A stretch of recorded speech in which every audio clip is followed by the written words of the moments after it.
Dr. Catty Cat! Yes. Dr. Catty Cat, come in! Yes. Are you on the trail of chaos? Yeah. I heard that Skulltron gave Chaos a box of lies to put somewhere in the city. What? Yes, this box of lies is going to be able to make people not believe in God or trust God anymore. We, the Bible science team, have to be on it, okay? Yes, Chief. But first, I have to do a cool science experiment and Bible lesson for all the kids out there watching, because Bible study is just as important as stopping villains of the Bible science team. All right, Dr. Catty Cat, you be careful. Bye-bye, meow meow. Professor, I declare, over and out. What's up, cool science guys? Man, I cannot believe Chaos is out there in the city somewhere trying to lie to people, saying God isn't real. That evil Skulltron, he has a box of lies, and my Bible science team will be on the lookout for it. We have to go talk to the Traveler. I heard the Traveler, if you bring him a Coca-Cola, he can give you some information. But we'll get all back to that later on this week. First, it's Bible time, because you cannot fight evil without knowing about the Word of God. This is our sword. Today we're going to focus on science geeks, science guys, science everybody, a man named Daniel. You see, Daniel was taken by the Babylonians, and he was taken to a faraway land, and they tried to make him change the way he lived. See, Daniel loved God, and he loved praying to God. And people seen Daniel praying to God all the time, and they didn't like it. They thought they needed to pray to their king, King Darius.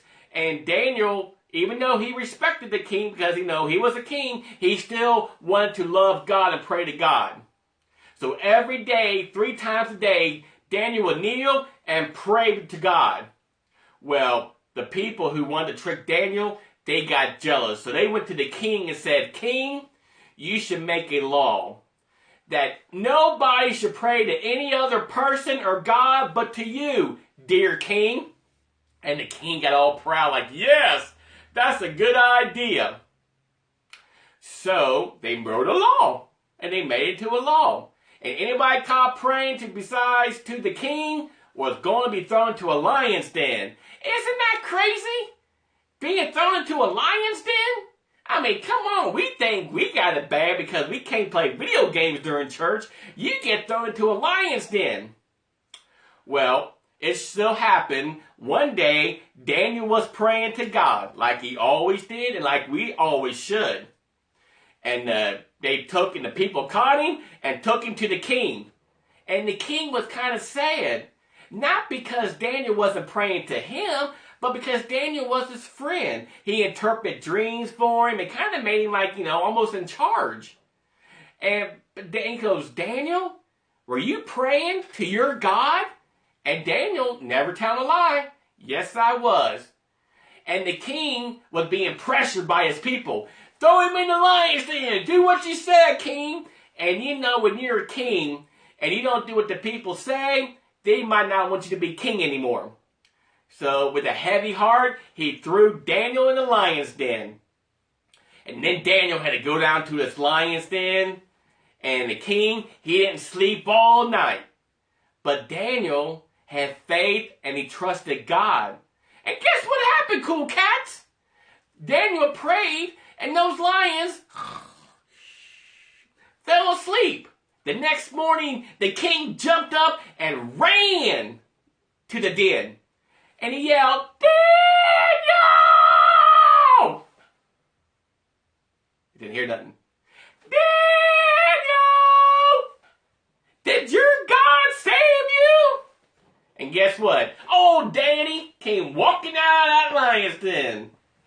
The king was so happy, but also so mad at the people that tricked him, he threw them in the lion's den and their families. And guess what? Because they didn't believe or trust in God, those lions had themselves a super dinner. Awesome. Well, we're going to go to our Bible verse now. Our Bible verse is from Daniel chapter 7. It says this: "To my vision This is my vision, it says. This is my vision. At night, I looked, and there before me was like a son of man coming with the clouds of heaven. See, Daniel also was a prophet, and he prophesies about Jesus coming back one day in a cloud of heavens. And I thought, how cool would it be to make a cloud? You know what? We can, science guys and gals, cool cats, we can do that. Get your mom or dad or grandma or grandpa or your guardian and ask him to get you a bar of ivory soap. You know, the soap that floats. 99.9% pure soap. And you put it in the microwave for about 90 seconds. I have my special Bible science team microwave that we use here in my lab, you know, to heat up bacteria, maybe worms, and also occasional lunch now and then. So I'm going to put the ivory soap in the microwave for 90 seconds. Boop, boop, boop, boop, and press start.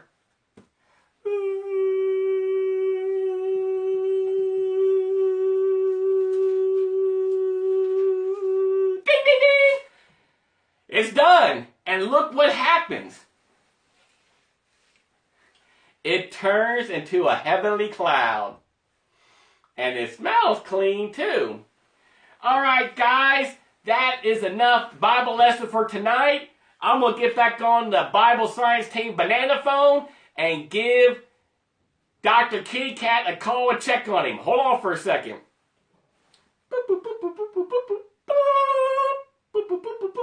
Pizza Hut. Sorry, wrong number.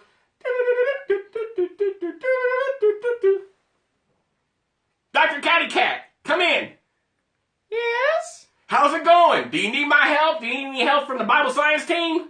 Yes. All right, we are on our way. We're going to take care of Chaos and Skulltron once and for all. Goodbye, science guys and girls.